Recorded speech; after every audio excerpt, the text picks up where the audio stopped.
Good morning everyone, basa tayo na Bible. Pang July 16 na natin. Advance sobra no.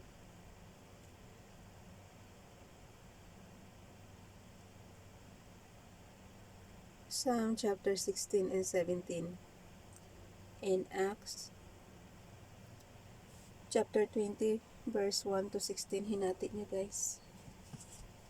Wait lang. Dito muna tayo sa Acts chapter 20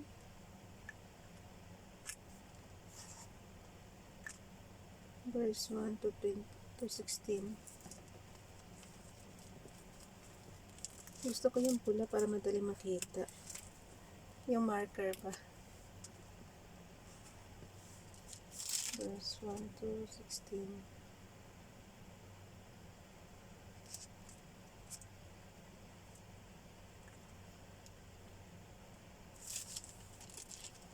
Basa. Through Macedonia and Grace. When the uproar had ended, Paul sent for the disciples and after encouraging them, said goodbye and set out for Macedonia. He traveled through that area speaking many words of encouragement to the people, and finally arrived in Greece, where he stayed 3 months. Because the Jews made a plot against him just as he was about to sail for Syria, he decided to go back through Macedonia.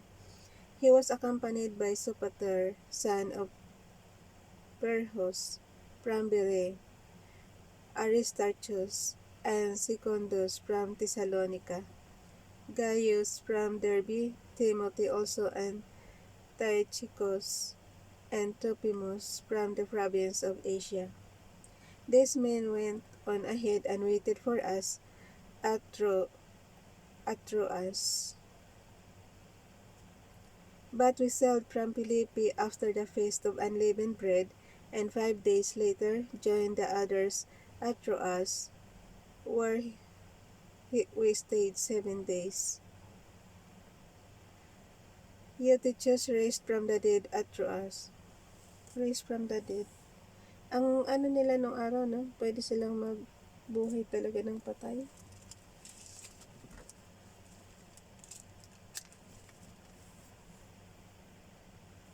On the first day of the week, we came together to break bread. Paul spoke to the people, and because he intended to leave the next day, kept on talking until midnight. There were many lamps in the upstairs room where we were meeting. Seated in a window was a young man named Eutychus, who was sinking into a deep sleep as Paul talked on and on. Nakatulog si Eutychus. Aywan ko ba paano basahin to. Eutychus. Eutychus, or kayo na magbasa guys. Paano niyo basahin yun? So nakatulog siya ng mahimbing habang nagsasalita daw si Paul. Deep sleep as Paul talked on and on. When he was sound asleep, he fell on the ground from the 3rd story and was picked up dead. So, patay na nahulog siya from 3rd floor, guys. Sa 3rd story and was picked up dead. Ulitin natin When he was sound asleep, he fell to the ground from the 3rd story and was picked up dead. Paul went down, threw himself on the young man, and put his arms around him. Don't be alarmed, he said, he's alive. Then he went upstairs again and broke bread and ate. After talking until daylight, he left. The people took the young man home alive and were greatly comforted. Paul's farewell to the Ephesian elders. We went on ahead to the ship and sailed for Assos, where we were going to take Paul aboard. He had made this arrangement because he was going there on foot. When he met us at Assos, we took him aboard and went on to Mytilene. The next day we sit, alam niyo guys, yung mga lugar talaga dito, hindi natin alam yan kasi hindi pa tayo nakapunta dyan. The next day we set sail from there and arrived off Chios. The day after that we crossed over to Samos, and on the following day arrived at Miletus. Paul had decided to sail past Ephesus to avoid spending time in the province of Asia, for he was in a hurry to reach Jerusalem, if possible, by the day of Pentecost. So hanggang dyan lang tayo guys ha. Verse 16. Lagyan natin tanda. Dito na tayo sa Psalm chapter 16 and 17.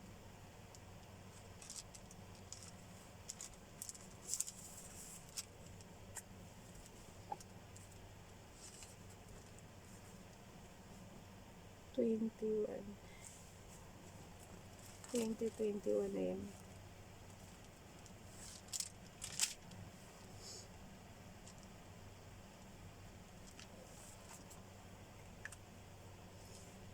Psalms chapter 16. Basa. Theme, the joys and benefits of life. Ulit guys. Theme, the joys and benefits of a life. Live in companionship with God. We enjoy these benefits now and eternally. Author David. Amiktam of David. Verse 1. Keep me safe, O God, for in you I take refuge. I said to the Lord, you are my Lord. Apart from you, I have no good thing. As for the saints who are in the land, lipat natin.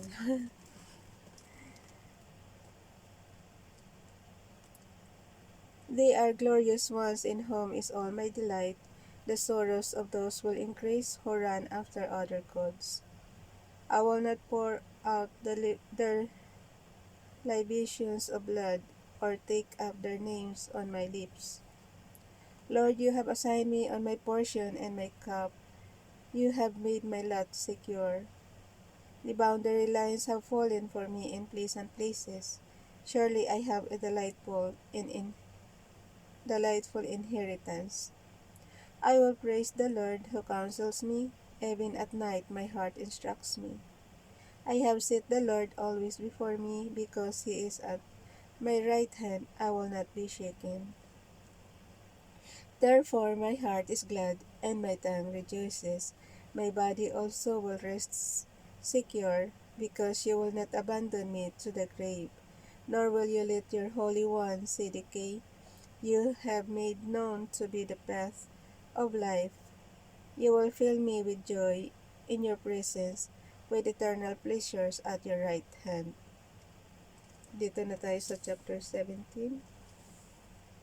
Theme, a plea for justice in the face of false accusations and persecutions. David urges us to realize the true goal of life, to know God, and the true reward of life, to see God one day. Author David, written while he was being persecuted by Saul. A prayer of David. So ito guys, maganda tong dasalin natin. A prayer of David. Hear, O Lord, my righteous plea, listen to my cry. Give ear to my... Nahulog siya. Ulitin natin guys. Verse 17, a prayer of David. Hear, O Lord, my righteous plea, listen to my cry. Give ear to my prayer, it does not rise from deceitful lips. May my vindication come from you, may your eyes see what is right. Do you probe my heart and examine me at night? Do you test me? You will find nothing. I have resolved that my mouth will not sin. As for the deeds of men, by the word of your lips, I have kept myself from the ways of the violent. My steps have held to your paths. My feet have not slipped. I call on you, O God, for you will answer me. Give ear to me and hear my prayer. Amen. Dinggin niyo na po panalangin ng Father God. pagalingin na lahat ng may sakit, tsaka alisin nyo na talaga ang COVID-19. Gawin natin tong description, guys. Yung verse 6. Tsaka verse 7 ng Psalm chapter 17. Show the wonder of your great love, you who save by your right hand, those who take refuge in you from their foes. Kasi guys, yung mga may sakit dyan, magdasal lang din po para gumaling na kayo talaga. Para makabakasyon na kami. Ang tagal-tagal na kasi ng COVID-19 eh. Hindi tuloy kami makalabas ng bansa. I call on you, O God, for you will answer me. Give ear to me and hear my prayer. Show the wonder of your great love, you who save by your right hand, those who take refuge in you from their foes. Give me as the apple of your eye, hide me in the shadow of your wings, from the wicked who assail me, from my mortal enemies who surround me. They close up their callous hearts, and their mouths speak with arrogance. They have tracked me down, they now surround me, with eyes alert to throw me to the ground. They are like a lion hungry for prey, like a great lion crouching in cover. Verse 13 tayo. Rise up, O Lord, confront them, bring them down. Rescue me from the wicked by your sword. O Lord, by your hand save me from such men, from men of this world, whose reward in this life. You still the hunger of those you cherish. Their sons have plenty, and they store up wealth for their children. And I in righteousness I will see your face. When I awake, I will be satisfied with seeing your likeness. Oh, hanggang dito lang siya, guys. Hanggang verse 15 lang siya.